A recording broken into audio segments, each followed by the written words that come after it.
Thank you. It's great to be here after that introduction of how we, what's beyond digital. I'm going to tell you how we got here and how we're going to go back to analog from here. So this is a picture of the beginning, the dawn of the digital universe. And those spots you see are not a representation of memory that exists somewhere else. Those spots actually are spots of electric charge, which at the very beginning were the bits that were the memory with which so that universe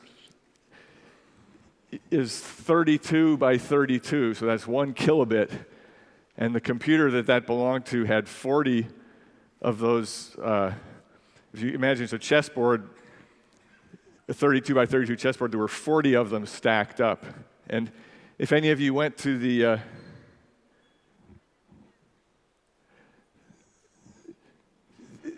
cocktail party last night, there was a fantastic art installation that was oddly similar. It was a matrix that was 18 by 18 by 32 high, but there were three LEDs at each intersection. So it actually was 4 kilobytes as opposed to the 5 kilobytes I'm going to be talking about, which is in this new book that explains how we went from the analog to the digital world.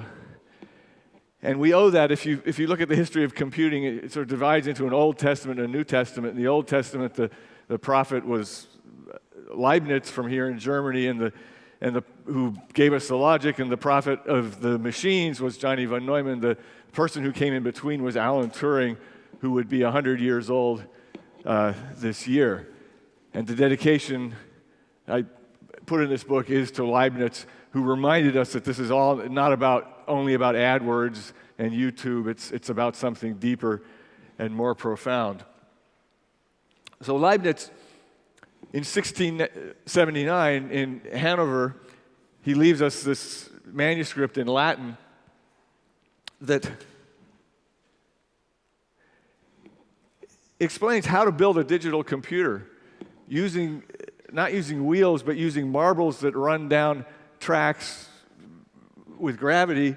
And he's invented the shift register, which is how all microprocessors, every single chip you use today, runs on these same principles. By simply shifting the gates back and forth, you can do all the functions of binary arithmetic. So that's the shift register done with electronics, is sort of Leibniz brought to life. So Alan Turing, born in 1912, he would be 100 years this year, and Johnny von Neumann, who came from Budapest. And it was Alan Turing who told us that being digital should be of more interest than being electronic. And he was right. So Alan Turing and Johnny von Neumann in 1946. The reason Turing is the patron saint of this business was this paper he published at age 24 in 1936 on computable numbers with an application to the Entscheidungsproblem, the decision problem. Everyone remembers the computable numbers part, forgets the decision problem part. The decision problem is the question of whether by looking at a string of code, is it possible to tell is there any systematic way to tell what that piece of code is going to do? And Alan Turing showed that the answer was no. It published this in the Proceedings of the London Mathematical Society. This was the copy belonging to von Neumann that was consulted so many times it completely fell apart. So to come up with that proof, he invented the idea of a computing machine that was digital and showed that such a machine, through what we now call software, could do anything that any other digital machine could do, and even such a machine that could do anything could not do certain things. And that answered this sort of deep logical question. And that's why we have this industry we're in today, where if you have one iPhone, you can just download the apps and get it to do anything else. So that had no practical significance at the time, only 2 requests for Turing's paper, only 2 people asked for copies. But then World War II comes along, and it becomes a very real, important question in the war between Germany and England. Who could make the unbreakable codes and who could break the unbreakable codes? So Alan Turing, working at Bletchley Park near London, essentially works with a team that builds the first real Turing machines that, by programming them with software, can try and imitate the German machines that are encrypting the codes. And von Neumann sort of pays tribute to that when he starts building his version of the Turing machine. Let the whole outside world consist of a long paper tape. So Alan Turing gave us this model of computing that was one-dimensional. It was simply an infinite length of tape and a Turing machine running back and forth along the tape. What von Neumann did was made that two-dimensional. He gave us a two-dimensional address matrix in which everything we do today still exists in that world. That when you go to an IP address and address the memory in some remote computer, you're still in this two-dimensional von Neumann address matrix, which started in that machine he built and started building in 1946. That's Johnny von Neumann in Budapest at age 11, and his first teaching position was here in the University of Berlin, where he might have stayed happily, but as things went bad in Germany in 1935, he resigns his position and stays permanently in the United States, where he's given a home at the Institute for Advanced Study, started by Abraham Flexner, whose premise was the usefulness of useless knowledge. If you create a place where people can do whatever they want to do, they're going to eventually come up with something useful. So one of the original incubators of new ideas in this fabulous paradise for scholars. And one of the second faculty member was Albert Einstein. And then a whole succession of people were brought from Europe in the 1930s. So there you see Kurt Gödel, who played a very important role in the beginnings of digital computation. So he's hired for $1,000. That's enough to bring him safely out of Vienna. And Stan Ulam, who was von Neumann's closest collaborator, they get him for $300. So with a very little bit of money, they sort of changed the course of history. It's Einstein and Kurt Gödel. And now the war gets really serious, and von Neumann is determined that the American side will have the best weapons, so he goes to work on the atomic bomb project at Los Alamos, which proves to be a terrific success. And so for the first time, sort of these pure mathematicians who had been working on logic and coding and things like that suddenly truly changed the world, and the government is willing to give them any amount of money for whatever they want to do next. There's Johnny von Neumann, Richard Feynman, and Stan Ulam, who came from Warsaw, who really, between them, contributed majorly to the atomic bomb project. And von Neumann, they ask him what's next. He says the next thing is going to be digital computing. So we had computers. We had lots of computers in Britain. We had computers in Germany. Electronic computers were not new, but it was a new idea to program them with what we now would call software, to write codes that run on the same machine. That's the Monte Carlo code, probably one of the most successful algorithms ever written, largely invented by Stan Ulam there, who suffered from viral encephalitis in the hospital, was told by the doctors to stop thinking. And in trying to stop thinking, he said, well, I'm just going to play solitaire, play cards. And in playing these endless games of solitaire in the hospital, he realized what he was doing by playing cards was similar to following the multiplication of neutrons in a nuclear weapon. And so you can't keep someone like Stan Ulam from thinking. So he thought of one of his best ideas while trying not to. Clary von Neumann, who came Johnny came back to Hungary and brought her and her family out in 1938, just in time, and she wrote, most of those early codes were written by Clary. Vladimir Zworykin came from Russia and contributed on the hardware side. From RCA, they were going to build, this was a digital memory tube, a 4,000-bit tube inside a vacuum tube, the exact functional equivalent of a USB stick today, but done with vacuum. So that's the transition when we went from analog to digital. The first meeting was in Zworykin's office. You see the fifth person down is John Tukey.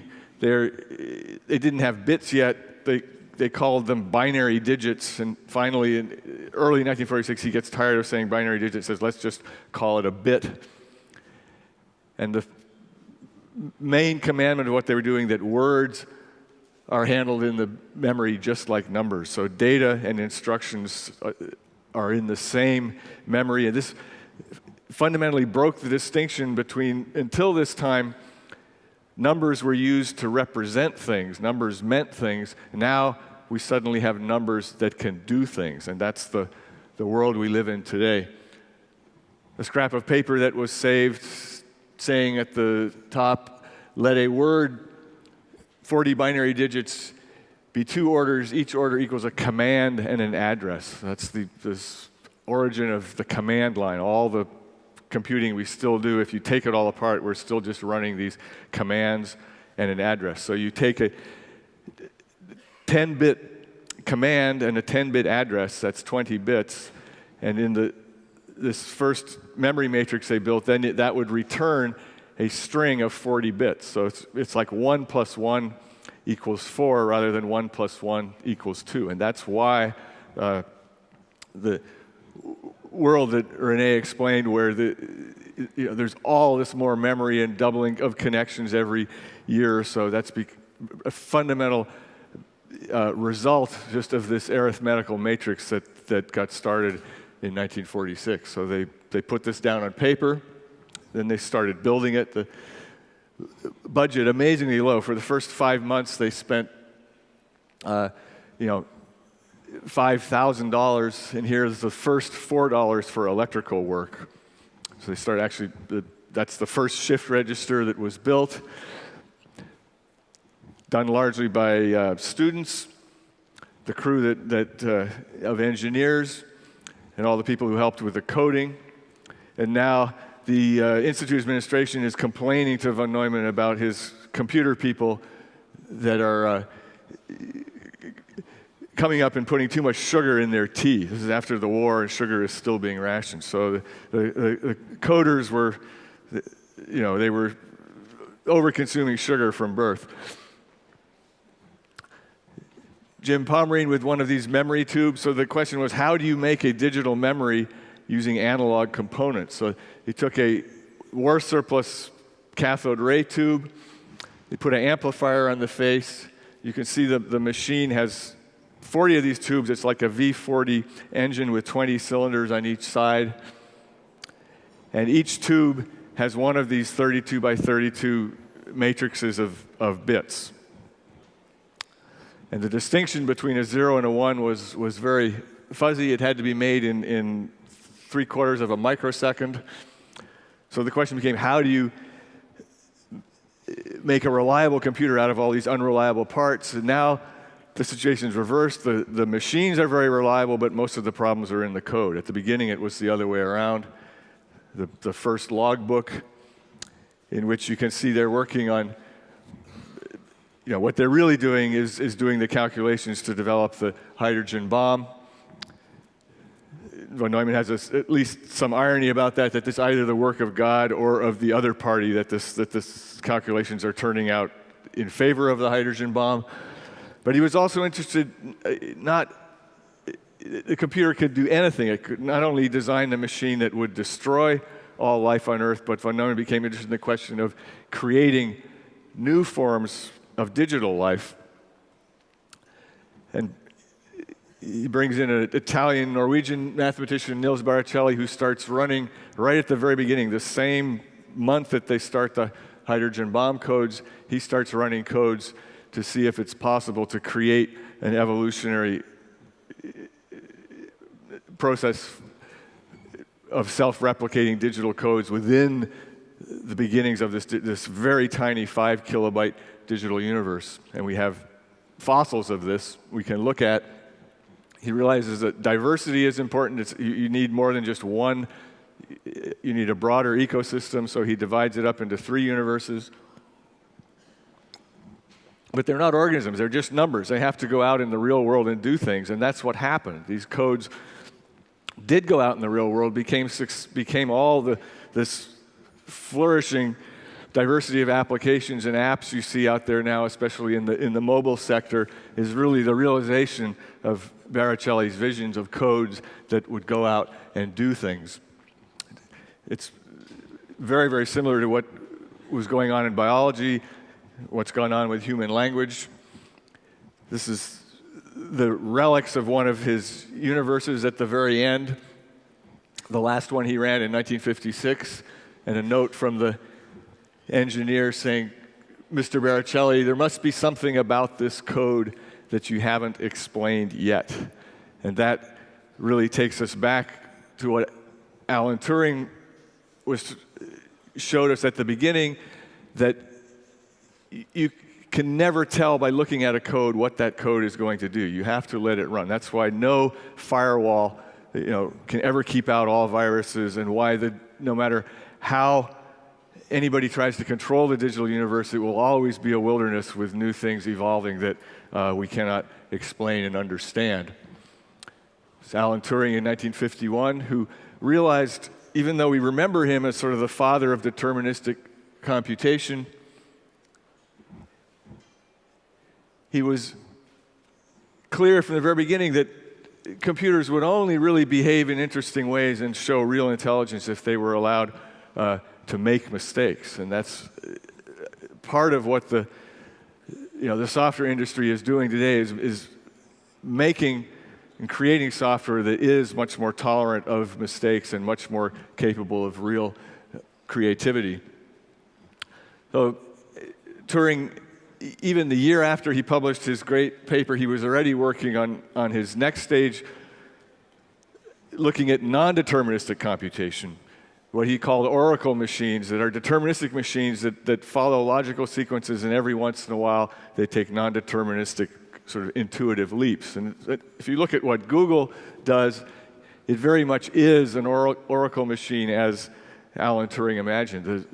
It's built out of deterministic machines, but every time a human being makes a click, it is adding a non-deterministic knowledge that is then put back into the state of the deterministic machine. So he asked, what would the world be like if we had sort of computation available in unlimited supply, which in 1938 seemed completely unrealistic, but that's the world we live in today. So what's next, and where will this go? And I'll give you sort of 4 of my ideas of what's the next stage in this digital evolution. The first one is simply an architectural reality, that Alan Turing gave us the one-dimensional model, and Johnny von Neumann gave us this two-dimensional implementation that is still how all computation is done today. But with the internet, we have added a third dimension of multiple machines sort of accessing the Turing tape. The internet can be seen really as Turing's tape come to life, but we can access that in multiple places at once. It adds a third dimension, and we still are barely beginning to write codes that utilize the three-dimensionality of the entire system. In the fatal flaw of the von Neumann system was, and still is, that every bit has to have an exact numerical address and be accessed at a precise sequential time. And that's not at all how the real world works. In biology, we do huge amounts of information processing that is much more robust, because the addressing is not by a numerical address or an exact time, it's by template. And in the world of computing, we are already beginning to see, but it's not, I think, widely recognized, that we are also changing to template-based addressing. Google is sort of, again, in the lead here, where by just giving a string, you can address, you can find an object without knowing where it is just by giving a template. And the companies that are writing codes that take advantage of that, I predict are going to completely take over the computational world because their codes will be so much more powerful and robust. Pulse frequency coding.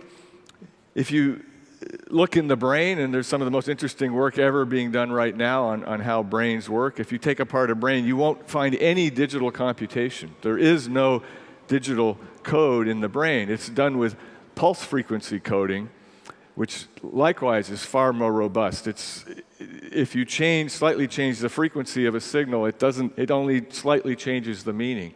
And that again, if the large computational structures being built now, like Google, Facebook, for instance, are finally taking advantage of pulse frequency coding. It's not what the code is, it's how frequently the links connect. That starts becoming starts to convey real information, and it can be very powerful.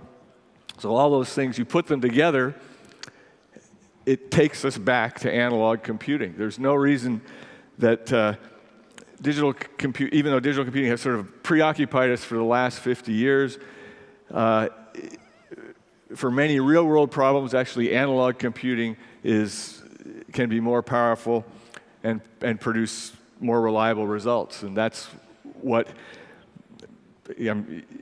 Facebook being the obvious example of an extremely intractable computational problem, just to keep track of the friendships between kids in a small high school.